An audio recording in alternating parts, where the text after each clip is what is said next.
नमस्कार दोस्तों एक बार फिर से क्या मोदी सरकार लौट कर आएगी या फिर गठबंधन जो कि महागठबंधन कहा जा रहा है वो दोस्तों बीजेपी को पछाड़ कर अब की बार पीएम बनने जा रहा है।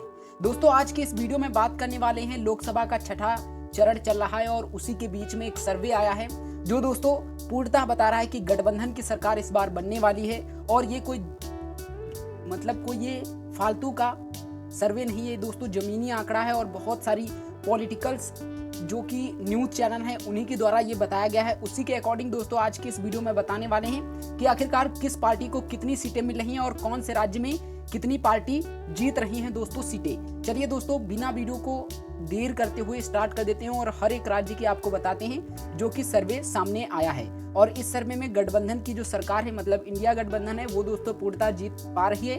कितने सीटों से जीत पा रही है चलिए आपको बताते हैं। सबसे पहले अगर हम उत्तर प्रदेश लोकसभा चुनाव के बारे में बात करते हैं तो यहाँ पर टोटल 80 सीटें हैं जिसमें से भाजपा को 48 सीटें मिल रही हैं और महागठबंधन को सिर्फ और सिर्फ 12 सीटें मिल रही हैं। और अन्य दल के खाते में अगर बात करते हैं तो यहाँ पर 20 सीटें अन्य के खाते में जा रही हैं। तो यहाँ पर लोकसभा का चुनाव उत्तर प्रदेश में 48 सीटें पा रहा है और कांग्रेस यानी कि इंडिया गठबंधन 12 सीटें पा रहा है। चलिए आगे बढ़ते हैं।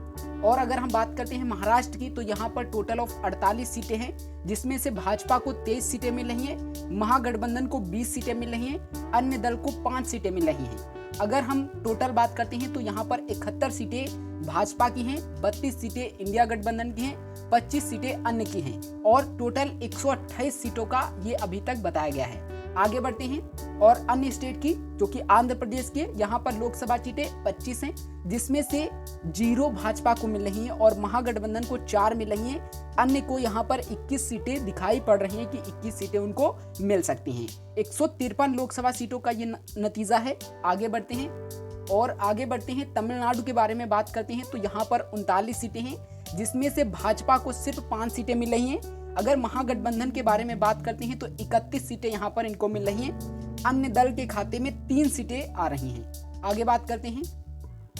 अगर मध्य प्रदेश की बात करते हैं तो यहाँ पर 29 सीटें हैं जिसमें से भाजपा को 20 सीटें मिल रही हैं, महागठबंधन को 9 सीटें मिल रही हैं। टोटल ऑफ 303 सीटों का नतीजा जिसमें से 113 भाजपा को, 140 कांग्रेस को। यहाँ पर कांग्रेस पार्टी भी बहुत सारी सीटों से आगे इतने ही राज्यों में दिखाई पड़ सकती है। 49 सीटें अन्य दल के खाते में आएंगी। वहीं अगर बात करते हैं कर्नाटक के बारे में बात करते हैं तो भाजपा को 8 सीटें। अभी हाल ही में कर्नाटक विधानसभा का चुनाव हुआ जिसमें से पता है सभी को कि यहाँ पर जो भाजपा सरकार है वो दोस्तों पूर्णतः हार गई है और यहाँ पर महागठबंधन को 20 सीटें यहाँ पर मिल रही हैं, अन्य दल के खाते में 0 आ रही हैं। वहीं बात करते हैं गुजरात की तो गुजरात में 24 सीटें भाजपा को मिल रही हैं, महागठबंधन को 2 सीटें मिल रही हैं। गुजरात में टोटल 26 सीटें हैं जहां पर भाजपा को 146 सीटें होती हैं, इंडिया गठबंधन की 162 सीटें होती हैं, अन्य दल की 49 सीटें हो रही हैं। वहीं आगे बढ़ते हैं और अगर हम देखते हैं राजस्थान की जहां पर टोटल ऑफ 25 सीटें हैं। अगर भाजपा के बारे में बात करते हैं तो यहाँ पर 18 सीटें इनको मिल सकती हैं, महागठबंधन को 7 सीटें मिल सकती हैं, अन्य दल के खाते में 0 यहाँ पर दिखाई दे रही हैं। वहीं अगर आगे बात करते हैं और उड़ीसा राज्य की बात करते हैं तो यहाँ पर लोकसभा सीटें 21 हैं जिसमें से भाजपा को 2 सीटें मिलने की संभावना है, महागठबंधन को भी 2 सीटें मिलने की संभावना है, अन्य दल के खाते में 17 सीटें आने वाली हैं।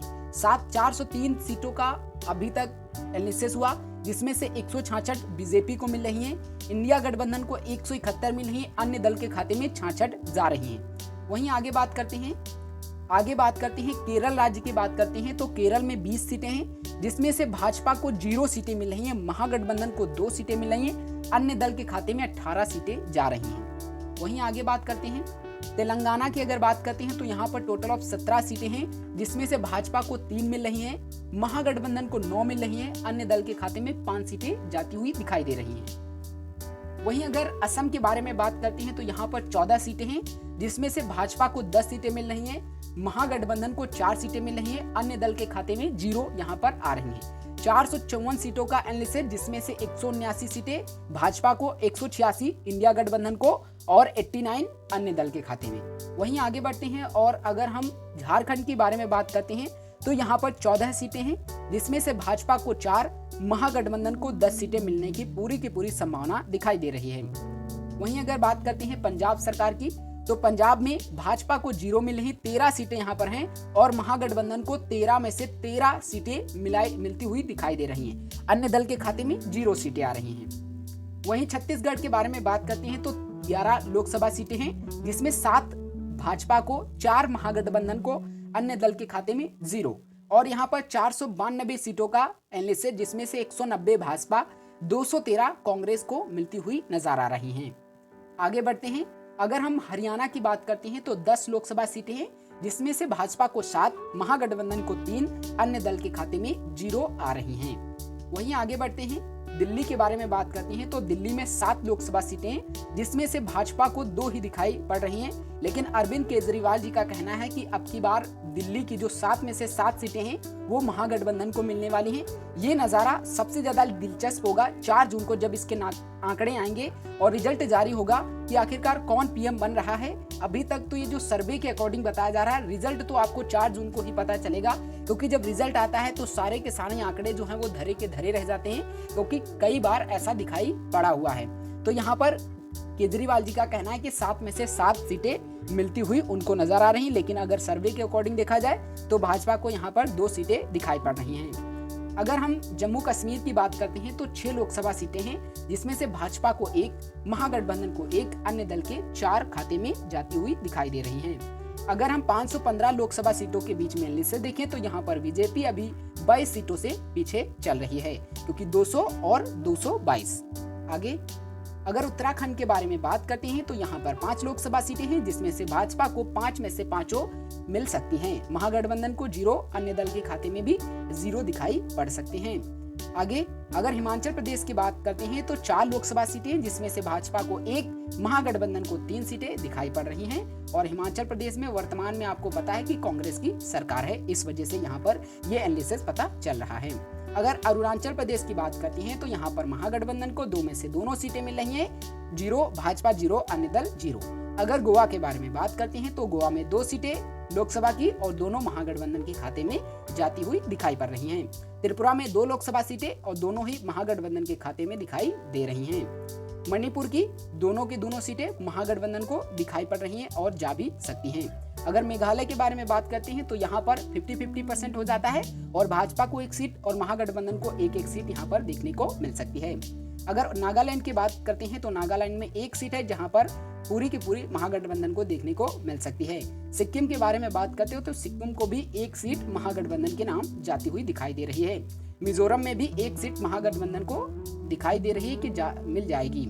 आगे बढ़ते हैं। अगर केंद्र प्रदेश की अगर बात करते हैं, मतलब केंद्र शासित प्रदेशों के बारे में बात करते हैं तो 6 सीटें हैं, जिसमें से 5 लोग भाजपा को और 1 महागठबंधन को देखने को मिल सकती है। दोस्तों ये आंकड़ा जो बताया गया है वो बहुत सारी विभिन्न पार्टियों की तरफ से दिया गया था, उसके अकॉर्डिंग हमने आपको बताया है। फिलहाल जो इसके अकॉर्डिंग अगर देखा जाए तो 238 सीटें कांग्रेस सरकार ला रही है और वो दोस्तों पूर्ण बहुमत की सरकार नहीं बना पा रही, लेकिन सरकार उसकी बन सकती है अगर वो निर्दलीय से, मतलब अन्य से गठबंधन कर लेती है। तो ये नतीजा आपको 4 जून को पता चल जाएगा कि आखिरकार कौन जीता है और कौन नहीं जीता है। अगर वीडियो पसंद आया हो तो वीडियो को लाइक कर लीजिएगा और चैनल पर अगर आप हमारे नए हैं तो एक बार जरूर चैनल को सब्सक्राइब कर लीजिए।